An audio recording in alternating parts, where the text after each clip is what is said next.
Hey everyone, it's Nabil and David. Welcome back to the unofficial Seeking Allah Finding Jesus video series. There is an official Seeking Allah Finding Jesus video series that you can get through Amazon, which is great for group study. I suggest you take a look at that if you can. In these videos, we're covering some objections, some major issues, and we're just kind of whetting your appetite, hoping to give you a little bit, if you're ministering to Muslims. If you are a Muslim, and you're watching these videos, I hope that you find some kernels and nuggets of truth that will start you on your journey to dig deeper. I do honestly believe what the Bible says, that when you earnestly seek God with all your heart, you will find Him. And so we find that in the book of Hebrews, we find that in the book of Jeremiah, etc. So keep seeking, keep looking. If you honestly love God, I think you will end up believing Jesus Christ is Lord. At least that's what happened to me. In this video, we're going to cover some slightly sensitive information. We're going to talk about Muhammad. And this is important stuff. When I was Muslim, from a time before I knew my name, my family, my Jamaat, my Islamic community, was teaching me about Muhammad and about how amazing he was, how excellent he is, how kind he is, how generous he is, how loving he is, how stately he is, how diplomatic he is, how wise he is. Every single epithet that you can give Muhammad, he deserved it, because he was the greatest man who ever lived. Al-Insan al-Kamil, the perfect man, is who Muhammad is. Muslims have tremendous respect for a lot of the prophets, Abraham, Moses, Jesus. Their names are mentioned in the Quran, and many Muslims will tell you how their names are mentioned much more frequently than Muhammad's name is mentioned. It's not quite a fair statement, because Muhammad's often addressed in the second person, so his name's obviously not going to be mentioned in third person, but whatever. It is true that as far as proper nouns are concerned, Muhammad's name is not mentioned as much as, for example, Jesus' name is mentioned in the Quran. But regardless of that, the average Muslim holds Muhammad in super high esteem, higher than any other human who's ever lived, including Jesus. Islamic sources notwithstanding. That's the view Muslims have of Muhammad. We have stories that we were told. For example, the one that I was very frequently told was that Muhammad endured tremendous persecution at the hands of the Meccans. And so Muhammad, at the age of 40, started proclaiming that there is no God but Allah. And he started teaching monotheism to these Arab pagans. And because of that, they started persecuting him. They started putting camel entrails on him while he was praying. They would come and violently assault him at times. That there was a boycott placed upon him and the Muslims that ultimately led to the death of his wife and his uncle. In battle, the Meccans would after killing his relatives, eat the organs out of their bodies. That's how vicious these Meccans were towards the Muslims. And yet, despite all this persecution, when Muhammad finally gained the upper hand over the Meccans, when he came back during the conquest of Mecca, he showed all of them mercy. And he forgave them all. This was the great character of Muhammad. So these were the kinds of stories that we were frequently told. Problem was, these were the stories we were told. When I actually started investigating the written accounts of Muhammad's life, there was a lot more to his life. And in fact, some of these stories didn't quite measure up. So for example, the story of Muhammad forgiving everyone when he came back to Mecca. Not true. He didn't forgive everyone. There were people that he singled out and killed. And he didn't show them any mercy, even if they asked for it. Throughout his life, there were incidents where you would normally give somebody mercy. For example, a woman who was caught in adultery. Jesus, according to John chapter 8, shows this woman forgiveness. And these sources are not just found in John chapter 8, but the early church records this story of Jesus forgiving the woman caught in adultery. Muhammad, when he catches a woman in adultery, and what I find fascinating about this is often hailed as an example of Muhammad's mercy. Muhammad says to the woman, "Oh, wait and see if you're pregnant." The woman comes back and finds out she's pregnant, and Muhammad says, "Well, deliver the child." She delivers the child. She goes back to Muhammad. Muhammad says, "Okay, now nurse the child." And after the child is weaned from his mother, then Muhammad executes her. and the story goes to show the amazing mercy of Muhammad that he would wait so long to execute her. And I'm thinking, let he who is without sin cast the first stone. I mean, there's much more mercy that can be shown here, but this is an example of the tremendous mercy of Muhammad. Also, the story of persecution of Muhammad when he's in Mecca, not nearly as bad as it's often portrayed. Certainly a joke compared to what someone like the Apostle Paul went through. Yeah, Apostle Paul stoned multiple times, caned multiple times, left for dead multiple times, shipwrecked multiple times. Muhammad had some camel entrails placed on him while he was in sajda. I mean, not that big a deal. And that's not to downplay persecution. Persecution can be rough, but it's not nearly as bad as many Muslims will often say it was. In fact, in the 13 years Muhammad was proselytizing in Mecca, or preaching Islam in Mecca, there were approximately 100 converts during that whole period of time. And of that 100, there are, from what I recall, and don't quote me on this, but from what I recall, there are 15 incidents of persecution, and only 2 of them led to martyrdom.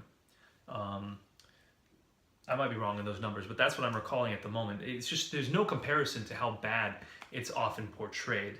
And certainly not, I mean, if you look what happened when Muslims were in power over the unbelievers, very different story. Yes. Even when Muhammad's not in power, he says to the Meccans, I will bring you slaughter. Yeah. They're trying to just get him to peacefully stop preaching Islam, and he's saying, no, I'm going to come back and kill you guys. No, I mean, even according to, according to what Muslims are telling us, Muhammad preached. And at first he's just preaching in private, but he's ultimately preaching openly in Mecca, condemning the beliefs of the inhabitants of Mecca, openly, publicly, right outside the Kaaba. And he makes it there 13 years, right? Would I last 13 years criticizing the beliefs of the people of Mecca today? I'm not sure I would last 13 minutes preaching outside the Kaaba today. And the people after Muhammad took over Mecca certainly wouldn't have lasted nearly as long as he did. Yes, yeah. And when you put it in context, there's a lot to consider here. Is Muhammad actually the man that Muslims are taught that he is, this great paragon of excellence? The more you study Muhammad's life, the more you walk away scratching your head saying, how could he have done that? How could he have done that? And you start that way as a Muslim, being presented with hadith from the Sahih literature. So Sahih Bukhari, Sahih Muslim, for example, that's where I started. That was the only thing I would accept from David. When he would say Muhammad did X, Y, or Z, I'd be like, don't bring it to me if it's anything but the Sahih literature, or the Quran, of course. And so he'd start bringing these hadith from the Sahih literature. For example, Muhammad marrying a 6-year-old girl, consummating the relationship with her when he's 52 and she is 9. How could he have done that? Now, some people would say, well, culturally it was okay, and that was actually the argument I used in response to David. In that culture, in that time, it's okay. But David had a very salient response, which was, Muhammad's supposed to be the example for all mankind, and even today, 52-year-old men are marrying 9-year-old girls and forcing them to have sexual relationships with them because Aisha did it with Muhammad. He's being used as the example. And so you see this kind of a thing and you respond to it, at least I did when I was a Muslim, by saying this can't possibly be true. There must be some mistake here. And our sect of Islam would respond by saying, oh yeah, in those days people didn't have birth certificates, and so they could be wrong about the day you were born, and they were wrong about age. But the problem is this was recorded in multiple places, and not only that, but it was emphasized that Aisha was still playing with her dolls when Muhammad took her into her house. That's from Sahih Bukhari. So you see that, and then you start reading other things in the Sahih literature, where you're like, wow, really? Muhammad says the best thing you can possibly do with your life is fight in jihad? If you were to pray unceasingly and fast unceasingly, that's equal to fighting on the battlefield? Really? The Muhammad I know is much more peaceful than that. Then you start seeing the scientific blunders that Muhammad makes in the hadith, in the Sahih literature. For example, Muhammad says that if there's a disease on one wing of a fly, the antidote for that fly is on the other, for the disease is on the other wing. You have an MD, is that correct? Yeah. Did you use that? Well, yeah, I have a medical degree, and absolutely that's not correct. if a fly is carrying malaria, don't just be like, oh, I dipped the other wing in my tea. By the way, I I know mosquitoes carry malaria. I still have the email from you defending that. No, that's embarrassing. Don't share that. That would make a funny video. Actually, go ahead and share that. Okay, I would be fine with I'm you sharing sharing that email. Just, I think. Let me see it first. Yeah. Let's see it first. But I mean, that's just absolutely ridiculous. That if there's a disease on a fly, just make sure you dip both wings into your drink, because then you won't catch the disease. I mean, I'm trying not to use disrespectful words, but that's just insane. And the same thing with livestock. Muhammad would say that if an animal has died, for example, if a donkey dies in a well, you can still drink the water from that well because Water it's is still made clean. impure by nothing. Yeah, and so he would say, drink the water of a well that has a dead donkey in it. No, don't listen to that. Camel urine being the healing for a variety of stomach They didn't ailments. teach you that in med school? No, camel urine was not one. I know I defended that one too when I was a Muslim. Yeah, you did. I've got that email too. But you start getting more and more of these things that Muhammad has said or done, and they're immoral or they're just unbelievably wrong on a scientific level. Some of them are spiritually quite unnerving. So, for example, Muhammad, according to the Sahih literature, was under black magic for a year. He believed that he was doing things that he wasn't actually doing, and it turned out it was because a witch had cursed him with black magic. Seriously? This is the prophet that I follow? And some of these Muslims will, of course, object to, and they'll try to find ways around them, and that's what I kept trying to do. But it wasn't until I found maybe 100 or so of these Sahih Hadith that I was trying to explain away or just say, no, this can't possibly be true, when I had to conclude, wait a minute, my theology is built in large part on these books, on the Hadith literature. Now, the average Muslim will say, of course, the Quran is the centerpiece of Islamic theology, and at least theoretically that's true. But the vast majority of Islamic teaching doesn't actually come from the Quran, it comes from the Hadith. And even more so, that's true of Muhammad's life. Now, if you are a Muslim and you are going to claim that Islam is true, you have to say something, and you have to believe something, and that's the Shahada. You have to say, La ilaha illallah, there's no God but Allah, and the second part of the Shahada, Muhammad Rasulullah, that Muhammad is the Prophet of Allah, or a Prophet of Allah. Now, in order to say that, you're making a positive assertion about Muhammad. You're saying, I believe this guy's a prophet. It's not incidental to what you believe. You can't just say, oh, I like the Quran and I like Islamic theology and therefore I'm a Muslim.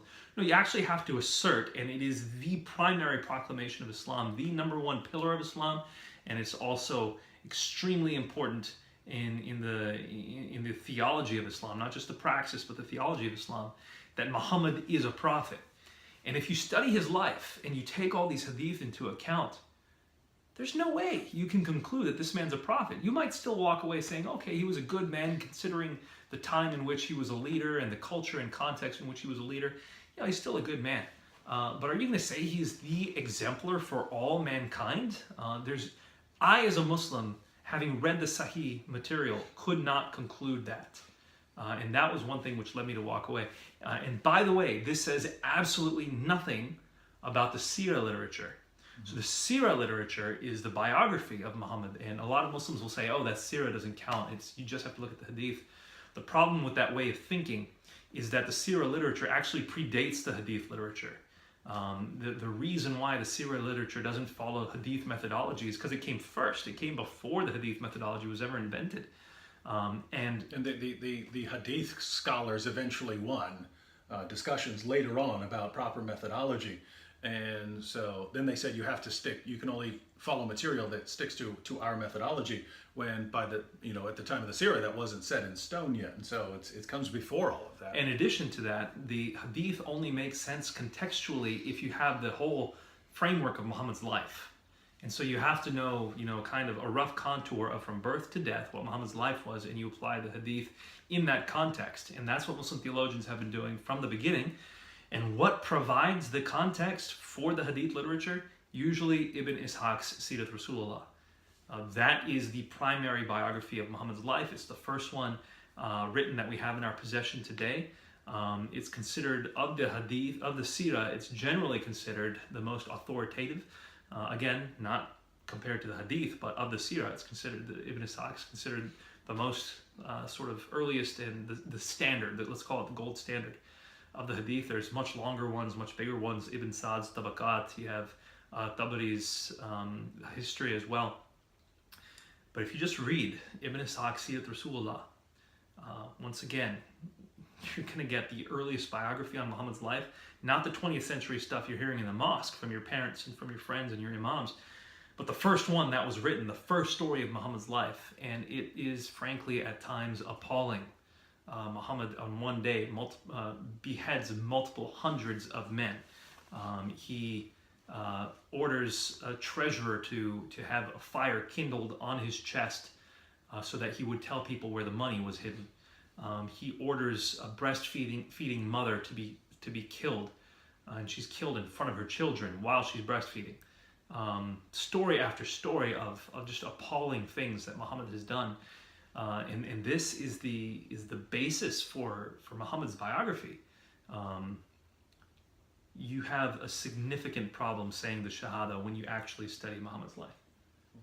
And as far as I'll sort of put all this together systematically here.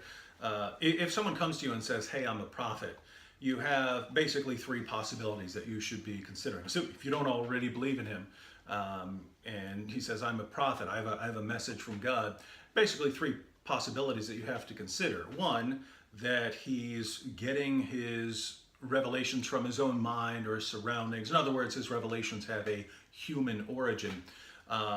That's one possibility. Two, that he's getting actual revelations, but they don't come from God, so they come from demons, something like that. If you're a Christian or Muslim, you have to consider that as a possibility. We believe that demons can influence people, so you have to wonder: is something darker at work here? And then the third possibility is this person is actually a prophet, and so the question would be, why should we believe in this prophet? And when we do this with Muhammad, we ask ourselves, why should we believe? Do we have reason to think that his revelations have a human origin? Well, in many cases, yes. If you look at Islam as a whole, it looks like something that sprang up from 7th century Arabia. It looks like you rolled everything up into a ball. So you have Jewish monotheism circulating in Arabia there, along with lots of Jewish stories from the Torah and the Talmud and other Jewish sources. You have stories from various Christian groups, often heretical Christian groups that were circulating, and the documents that they involved. So stories about Jesus giving life to clay birds and Mary giving birth under a palm tree. These kinds of stories that are now found in the Quran. These are circulating in Arabia during this time. So you have Christian elements and Jewish elements, and you have the same Jewish and Christian elements that you find in the Quran, you find in Arabia during the time of Muhammad. You have various pagan practices, so taking the pilgrimage to Mecca, circling the Kaaba, things like that. Well, those are things that the pagans did that are now part of Islam. So the question is, this is supposedly a revelation that came down from heaven, and yet it looks exactly like what we would expect if you took everything that's around Mecca during this time and rolled it up into a ball. And also the Zoroastrians. Don't forget the praying 5 times a day based on the position of the sun. That's what the Zoroastrians did. One thing I want to emphasize quickly. The Sabians even had a Shahada. No. Yeah. La ilaha illallah. You're kidding. Yeah, Sabians. I have to look that's at according to Muslim sources. This is my first time hearing that. Yep. But one thing I want to emphasize very briefly about what here first. what David just said before you continue. Some of these stories are made up stories. It's not just, hey, it's okay. Muhammad is he's preaching to the people of Mecca, and so it's completely fine for him to take kind of what's found there and to contextualize the message to them. A progressive Muslim might say something like that. Some of these stories are just flat out false and made up. So, for example, the story of Jesus giving life to clay birds. We know exactly how that story was created. It was created during the 2nd century. We know where most of these stories come from. Yeah, it was created during this entertaining, for this entertaining piece. Why is the name escaping me right now? Infancy Gospel of Thomas. You have in this story, you've got child Jesus being mischievous, and he kills people, and then when their parents get upset for having killed them, he brings them back to life. Or he will be very disrespectful to a teacher, and the teacher will say, "How dare you disrespect me?" And then Jesus shares with him divine wisdom. So you've got a naughty, mischievous baby Jesus, or child Jesus. One of these mischievous things he does is he plays with clay. He makes clay birds on the Sabbath. And on the Sabbath, you're not supposed to do any work. And so people are saying, Jesus is being mischievous. He's playing with these clay birds on the Sabbath. And Jesus blows life into them and watches them fly away, because you can play with live birds on the Sabbath. It's not doing work. And so once again, Jesus is using his divine powers to do mischievous things. It's a made-up story. But yet Muhammad doesn't realize it's a made-up story, and it's included in the Quran. Same thing with Jesus talking at the cradle from, I think it's Surah 18, might be Surah 19. Jesus is speaking, Surah Maryam. Jesus speaks as soon as he's born. Where does that come from? Well, that comes from the Arabic infancy gospel, where Jesus is the Word, the eternal Logos. And so when he's born, metaphorically, it's showing him being able to speak right away the truth about being the eternal Word. Muhammad takes that and puts it in the Quran as if baby Jesus can actually speak in the cradle. Just a misinterpretation. You see this time and time again. And so it's not just, hey, here are some stories that he contextualized into the Quran. These are false stories that he doesn't realize are false. That he claims are coming down from heaven, and yet he's getting from the surrounding culture. And by the way, even in the Quran, he's repeatedly accused of this over and over again. He's reciting some revelation, and people go, these are fables of the men of old. In other words, they're saying, we know these are fables, Muhammad. What are you talking about? Even the pagans knew that these stories were very often made up. So if we're talking about, do we have reasons to think that these revelations had a human origin? Of course you have that, and then of course you have the very morally convenient revelations when Muhammad would tell his followers, according to the Quran, you can have no more than 4 wives, but Allah tells him in chapter 33, verse 50, that he can have more, and Muhammad had at least 9 wives at one time, at least. And so, why? Because he got a special revelation giving him special moral privileges. Muhammad once got caught having sex with his slave girl in his wife Hafsa's bed. Hafsa got very upset about it. Muhammad asked her not to tell Aisha. She did anyway, so Muhammad's in trouble. He takes an oath to his wives that he'll stop having sex with his slave girl. And so he took an oath, and that was okay, but then he received a revelation, chapter 66, verses 1 through 2 of the Quran, where Allah comes to him and says, I didn't tell you to make that oath, so you can break that oath. And so this was Allah telling Muhammad, why'd you promise your wives you were going to stop having sex with your slave girl? I didn't tell you to say that, so you can go right back to having sex with your slave girl. And he got her pregnant. Her name was Mary the Copt. So this is Allah telling Muhammad it's okay to break an oath to his wives about having sex with his slave girl, which he was doing in his wife Hafsa's bed. This happens over and over again. This is in the Quran. Yeah. Right? It's not like in the Sirah. This is in the eternal word of Allah for all people to read and memorize and recite during the month of Ramadan. Seriously? Mm-hmm.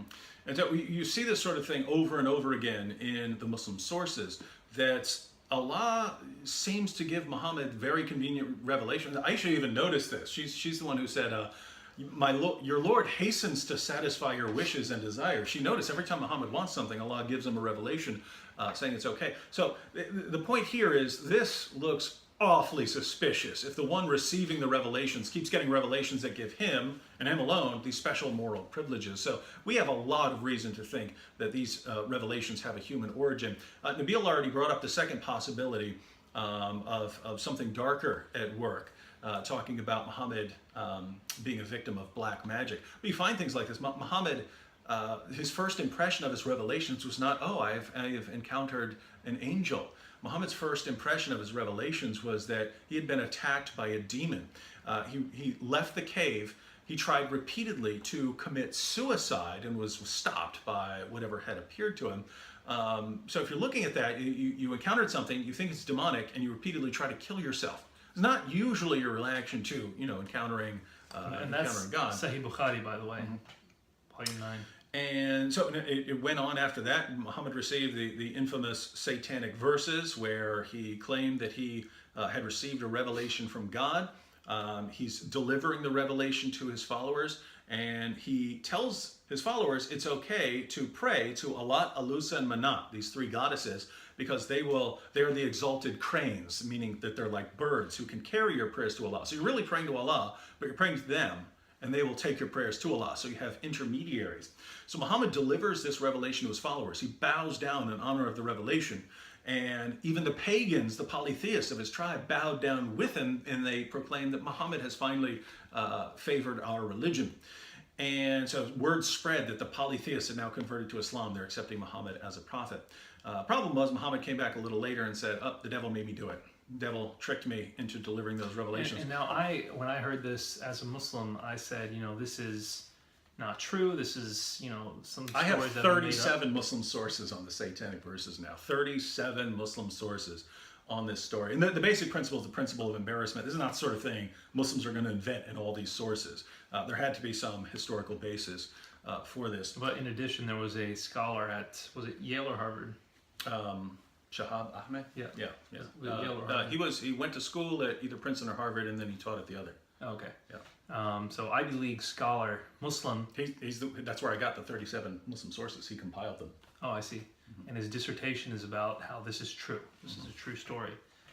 So when I think about this, that according to the early Muslim sources, Muhammad couldn't tell the difference between the revelation from God and a revelation from Satan. And Satan could actually trick him into delivering revelations from Satan. Not very encouraging if this guy's the last and final messenger. And then, of course, the Muhammad thinking that he's a victim of black magic and doing weird things, having delusional thoughts and false beliefs, and then coming back and saying a magician had cast a spell on him. If you put all of that together, we have, and apart from that, from a Christian perspective, the fact that we're told false prophets are going to come, that there are spiritual forces at work, and that they're going to come and corrupt the gospel. And then, as we mentioned in a previous video, that Muhammad looks exactly like what we're told about, that someone's going to come along and corrupt the gospel. Muhammad comes along and agrees with Christians on so many things that no one else agrees with us on, and then says, oh, but we do have to deny Jesus' death, resurrection, and deity. Exactly the three things that are the core elements of the Christian gospel. So we look here, and we say we have plenty of reasons to question this person's spiritual reliability. Well, but I was looking at it from a Muslim perspective, and I was like, I have to assert at the end of the day my own belief, right? Nobody is responsible for what I believe except me. And so, I can't go before God on the final day and say, my parents told me to believe this. That's not going to fly. So am I going to continue as a Muslim? And I entered into this believing that Islam was absolutely true, proved by history, philosophy, science, etc. It was, Islam is the truth. And when I started studying Muhammad, there was this natural resistance to any of these objections that kept coming up. But I kept going because I had somebody who forced me to keep going. And he's like, you can't just sweep this under the rug. How do you deal with this? And it just kept building and building and building and building. And when I had about 100 hadith, sahih hadith, that I could not respond to, and you put on top of that the seerah literature, which is unbelievably appalling at times, some of the stuff that he just shared, can I then walk away saying that this man is not just a prophet, but the greatest prophet who ever lived, my exemplar, and the exemplar for all mankind? I could not in good conscience do that. And so for me, that was almost the nail in the coffin for Islam. What came after that was the Quran itself. The problems with the preservation of the Quran. That's what really did it for me. But this was... And the reason for that is the only way you could deal with all those problems is if you had greater evidence for that third point, that you have evidence that this is actually from God. But then when you examine the arguments that you've been given that supposedly outweigh any of these sorts of problems, it doesn't work out. I mean, the main argument of the Quran is that the Quran is such a literary masterpiece, it must come from God, and that's one of the silliest arguments ever. I mean, even if it were, that would not be proof that it's from God. If no one could write anything like the Quran, that wouldn't prove that it's from God. That's like saying if you can't write a symphony like Mozart, it must be from God. That's not true. That would just mean that Mozart had a great style or something that can't be imitated. But when you actually read the Quran, my good Anthony Flew said that to read the Quran is a penance rather than a pleasure. Oh right? gosh. This argument is just, even if the Quran were what it says, the argument would fail, and the Quran just doesn't live up to what it says. I mean, reading the Quran is all. I'm not saying this because I disagree with it. I think reading the Hadiths, many sections are very interesting. I think reading lots of the passages in the Sirah literature are very interesting. I think reading Plato is amazing. I don't agree with Plato on a lot of things. I think reading Plato has some amazing writings. The Quran is just, I mean, the worst book I can imagine reading seriously. So to claim that it's just so wonderful that it could only be from God, it's a very strange argument. The other main argument of the Quran is that Muhammad's a prophet according to the Bible. Why do one of the reasons Muslims have to say that the Bible's been corrupted is because Muhammad's a false prophet according to the Bible. So the book he tells us to go to confirm his status as a prophet calls him a false prophet.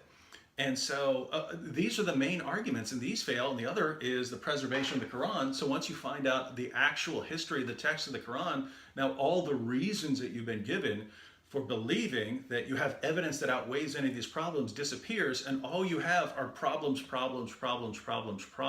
You have no reason to believe that this man's a prophet. You have very good reasons to think that at least some of his revelations have a human origin, and maybe some of them have a demonic origin, but no evidence that he's actually a prophet. And with that, I would say confidence in Muhammad should rightly crumble. I would say that what we have done is not, and this is the way most Muslims would immediately react when they hear this stuff. They're like, why are you coming after our prophet? Why are you trying to smear his name? You're an Islamophobe, blah, blah, blah, blah, blah. Your prophet started it. Well, I wouldn't go that route. What I would say is, in my story, I was trying to find the reasons why I should be Muslim. And in order to be Muslim, I have to assert that Muhammad is a prophet. When I study his life, I cannot do that. I cannot conclude that this was a man sent by God to be the greatest exemplar for all mankind. And so this isn't a matter of coming against Islam with a smear campaign. This is a matter of saying, what's your positive case? What do you have to say in order for Islam to be true? Oh, you have to say that Muhammad is a prophet. Well, here's the problem with that. So it's not saying, hey, I'm just hatefully coming after you. It's, if you honestly believe Islam's true, how do you handle all these things? Because I couldn't handle it when I was a Muslim. I could not see the way to explain it. And even today, I don't think there is a way to explain it. Muhammad is not a man that I would want to follow. No hatred towards Muslims here. No hatred towards, a different ideology. I was Muslim when I came up to that conclusion. But when I studied, I'm talking about accepting blindly what my parents taught me, what the mosque, teaches. Not that. When I use my God-given brain and the historically given sources to see what Muhammad's life was like, I can't follow this man, and therefore I can't be Muslim. So that's the reasoning behind kind of my conclusion on Muhammad. A lot more of that is found here. No God But One, Part 9, is on Muhammad. So take a look at that if you want to learn more. To be quite honest, I go extremely gentle on Muhammad. I understand what he means to most Muslims.